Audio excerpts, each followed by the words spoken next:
Electronic media సమావేశం ఏర్పాటు చేయడం ముఖ్య కారణం ఏంటంటే రేపు 22వ తారీఖు సోమవారం ఉదయం 10:47 నేను నామినేషన్ దాఖలు చేస్తున్నాను.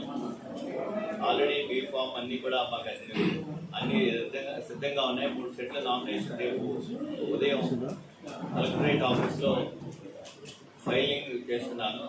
ఈ సందర్భంగా ఈ పత్రికా అండ్ ఎలక్ట్రానిక్ సమావేశం ఏర్పాటు చేశాం. ఇప్పటి వరకు ఈ రాష్ట్రంలో దేశంలో ఎక్కడా లేని విధంగా మేము సంక్షేమం అందించి 4,79,000 కోట్లు డీబీటీ నాన్ డీబీటీ ద్వారా ఇచ్చి పేదరికాన్ని 12% నుంచి 4.8% తగ్గించాం. అదేవిధంగా 13,50,000 కోట్లు పెట్టుబడులు రావడంతో 158 పరిస్థితులు స్థాపించి 4,20,000 ఉద్యోగాలని కలిగించాం. అందులో 1,90,000 గవర్నమెంట్ సెక్టార్లో వచ్చింది, మిగతా ప్రైవేట్ సెక్టార్లో ఉన్న ఉద్యోగాలు. ఇది మేము చేసిన అభివృద్ధి. మూడవది విద్య.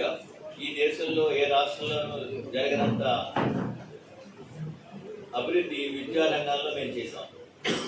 ప్రభుత్వ పాఠశాలను ఆధునీకరించి నాడు నేడు అనే కార్యక్రమం ద్వారా రెనోవేషన్ పూర్తిగా చేశాం. ఇంగ్లీష్ మీడియం పెట్టాం.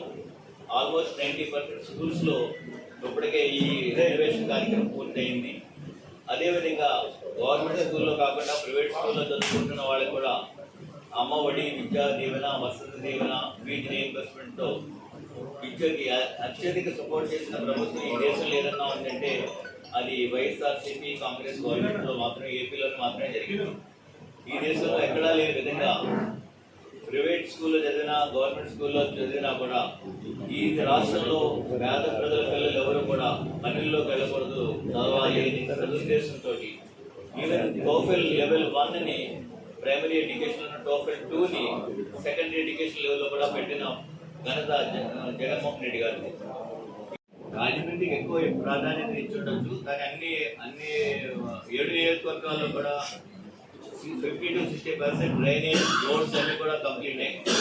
అన్నిటికీ ఇంపార్టెంట్ ఇచ్చారు. రాజమండ్రిలో ఫేస్ లిఫ్ట్ ఇచ్చారు కొన్ని. అంటే రాజమండ్రిలో చెత్తగా ఉండేది. మనం అంటే కంబాల పార్క్ చూస్తే ఇదివరకు గతంలో చాలా అటువైపు నుంచి వెళ్ళకపోయేవాళ్ళు, దాన్ని అందంగా చేశారు. డెఫినెట్గా రాజమండ్రి కొత్త ఫోకస్ ఎక్కువ పెట్టారు, కానీ మిగతా నెగ్లెక్ట్ చేయాలి. ఆవిడకి తెలియదేమో, మళ్ళీ ఒకసారి చేస్తే చదవమనండి. ఆయన చిన్నప్పుడే రాజమండ్రి వచ్చారు, చిన్నతనంలోనే. నేను చిన్నతనంలోనే రాజమండ్రి వచ్చాను. అంతే స్థానిక అవుతుంది. అంతేగాని సడన్ గా 2 సూట్ కేసులు వేసుకుని ఎయిర్పోర్ట్ లో దిగి నేను స్థానికుడు అంటే ప్రజలు నిర్ణయిస్తారు ఎవరు స్థానికులో కాదు అనేది. నేను చెప్పను, అప్పుడు చెప్పగల ప్రజలే నిర్ణయిస్తారు. జగన్మోహన్ రెడ్డి తీసుకోవాలి, అదే వాస్తవం ఇవ్వండి. నేను ప్రజలకు మంచి చేస్తాను గుర్తు రమ్మనండి. మేము 2019లో మేము మంచి చేస్తామని చెప్పి మాట చెప్పి మేము అధికారంలోకి వచ్చాం. 150 సీట్లు వచ్చినాయి. ఈరోజు చేసి చూపించి మళ్ళా ఎలక్షన్ సిద్ధం అవుతున్నాం. అంతేగాని నేను ఫలానా వ్యక్తి తిప్పుతాను అదే నా చేయమంటే ప్రజలు రక్షించరు, వాళ్ళు యాక్సెప్ట్ చేయరు. ఈ దేశంలో ఎక్కడా లేదు, ప్రపంచంలో కూడా ఎక్కడా లేదు. నేను అన్ని రాష్ట్రాలు, అన్ని దేశాలు తిరిగాను. విద్యకి వైద్యానికి కూడా ఎంత ప్రాధాన్యతనిచ్చిన ప్రభుత్వాలు ఏమీ లేవు. సాధారణంగా మనిషి దేనికంటే అప్పుల పాలయ్యేది ఒకటి పిల్లలకి ఉన్నత చదువుకోవడానికి, రెండోది అనుకోకుండా వచ్చే జబ్బులకి వైద్యం నిమిత్తం అయ్యే ఖర్చుల వల్ల సాధారణంగా అప్పుల పాలవుతారు. ఈ 2 ఆస్పెక్ట్స్ని కూడా we have taken care of them. అంటే చాలా చక్కగా ఈ 2 కూడా మేము అడ్రస్ చేసి ప్రజలెవరు రుణ బాధితులు అవ్వకూడదు విద్యా వైద్యం కోసం అని చెప్పి ఇంత ప్రాధాన్యతనిచ్చిన జగన్మోహన్ రెడ్డి గారు.